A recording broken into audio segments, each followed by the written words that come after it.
Au 6e mois, l'ange Gabriel fut envoyé par Dieu dans une ville de Galilée appelée Nazareth, auprès d'une vierge fiancée à un homme de la maison de David, nommé Joseph. Le nom de la vierge était Marie.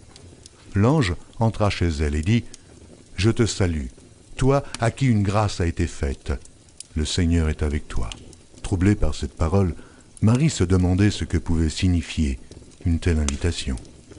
L'ange lui dit « Ne crains point, Marie, car tu as trouvé grâce devant Dieu.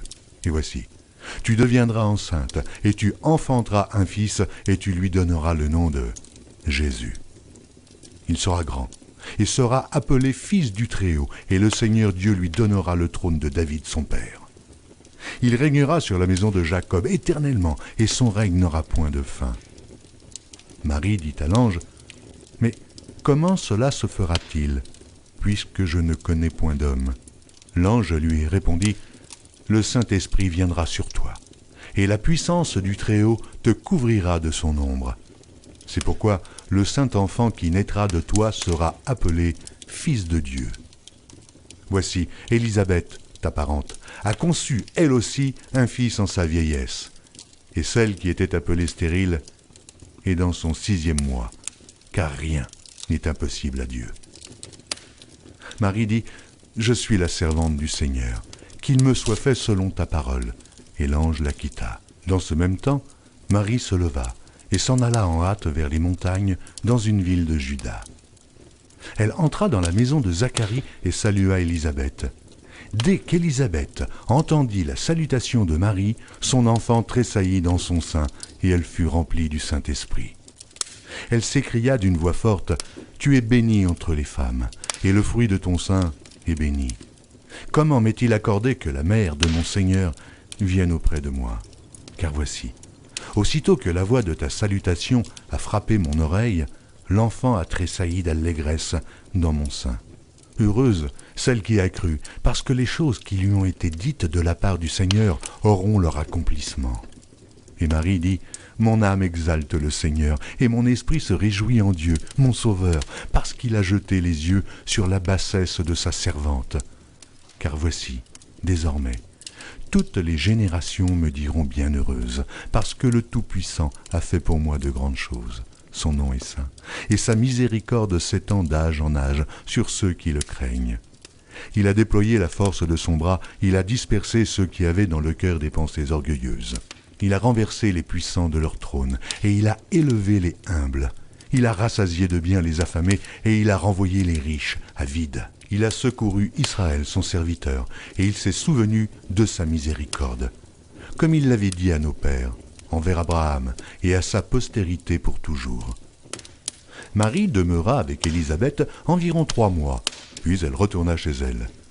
Joseph, son époux, qui était un homme de bien et qui ne voulait pas la diffamer, se proposa de rompre secrètement avec elle. Comme il y pensait, voici, un ange du Seigneur lui apparut en songe et dit « Joseph, fils de David, ne crains pas de prendre avec toi Marie, ta femme, car l'enfant qu'elle a conçu vient du Saint-Esprit. Elle enfantera un fils, et tu lui donneras le nom de Jésus. C'est lui qui sauvera son peuple de ses péchés. » Tout cela arriva afin que s'accomplît ce que le Seigneur avait annoncé par le prophète. Voici, la Vierge sera enceinte.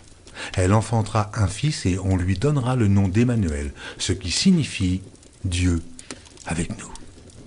Joseph, s'étant réveillé, fit ce que l'ange du Seigneur lui avait ordonné, et il prit sa femme avec lui. En ce temps-là parut un édit de César Auguste, ordonnant un recensement de toute la terre.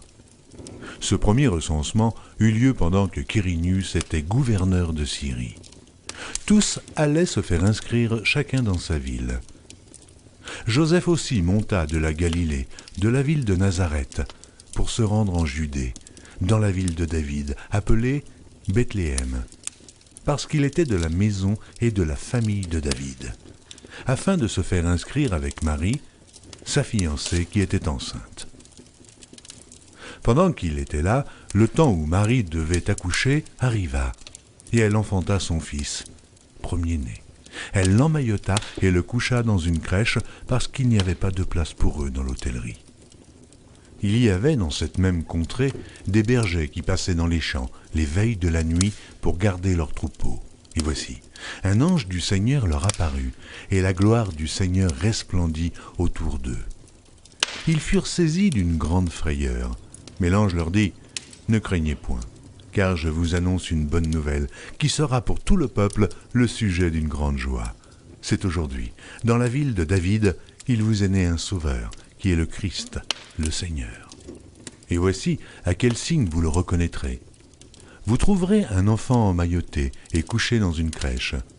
Et soudain, il se joignit à l'ange une multitude de l'armée céleste, louant Dieu et disant « Gloire à Dieu dans les lieux très hauts, et paix sur la terre parmi les hommes qui l'agréent. » Lorsque les anges les eurent quittés pour retourner au ciel, les bergers se dirent les uns aux autres « Allons jusqu'à Bethléem, et voyons ce qui est arrivé, ce que le Seigneur nous a fait connaître. » Ils y allèrent en hâte, et ils trouvèrent Marie et Joseph et le petit enfant couché dans la crèche. Après l'avoir vu, ils racontèrent ce qui leur avait été dit au sujet de ce petit enfant. Tous ceux qui les entendirent furent dans l'étonnement de ce que leur disaient les bergers. Marie gardait toutes ces choses et les repassait dans son cœur. Et les bergers s'en retournèrent glorifiant et louant Dieu pour tout ce qu'ils avaient entendu et vu, et qui était conforme à ce qui leur avait été annoncé.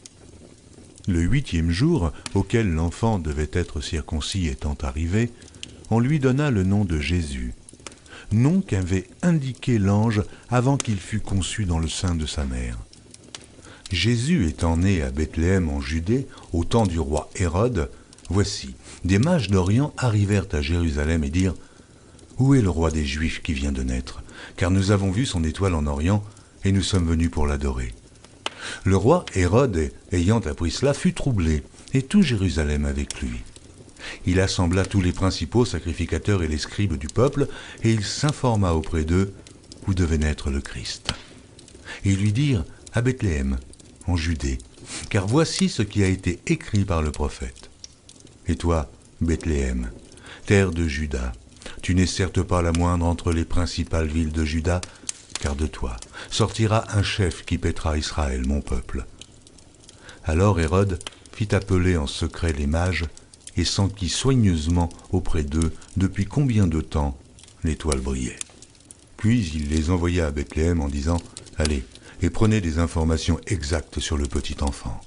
Quand vous l'aurez trouvé, faites-le moi savoir, afin que j'aille aussi moi-même l'adorer. » Après avoir entendu le roi, ils partirent. Et voici, l'étoile qu'ils avaient vue en Orient marchait devant eux jusqu'à ce qu'étant arrivée au-dessus du lieu où était le petit enfant, elle s'arrêta. Quand ils aperçurent l'étoile, ils furent saisis d'une très grande joie. Ils entrèrent dans la maison, virent le petit enfant avec Marie, sa mère, se prosternèrent et l'adorèrent. Ils ouvrirent ensuite leur trésor et lui offrirent en présent de l'or, de l'encens et de la myrrhe. Puis, divinement avertis en songe de ne pas retourner vers Hérode, ils regagnèrent leur pays par un autre chemin. Lorsqu'ils furent partis, voici, un ange du Seigneur apparut en songe à Joseph et dit « Lève-toi, prends le petit enfant et sa mère et fuis en Égypte, et reste-y jusqu'à ce que je te parle, car Hérode cherchera le petit enfant pour le faire périr. » Joseph se leva, prit de nuit le petit enfant et sa mère, et se retira en Égypte. Il y resta jusqu'à la mort d'Hérode, afin que s'accomplisse ce que le Seigneur avait annoncé par le prophète « J'ai appelé mon fils hors d'Égypte. » Alors Hérode, voyant qu'il avait été joué par les mages, se mit dans une très grande colère, et il envoya tuer tous les enfants de 2 ans et au-dessous qui étaient à Bethléem et dans tout son territoire, selon la date dont il s'était soigneusement enquis auprès des mages. Alors s'accomplit ce qui avait été annoncé par Jérémie le prophète. On a entendu des cris à Rama, des pleurs et de grandes lamentations.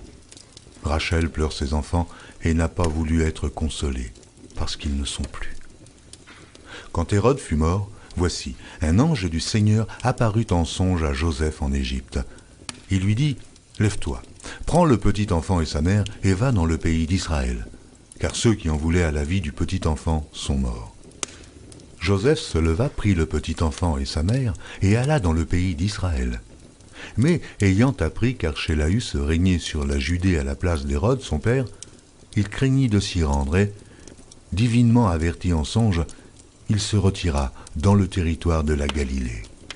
Il vint demeurer dans une ville appelée Nazareth, afin que s'accomplît ce qui avait été annoncé par les prophètes, il sera appelé Nazaréen.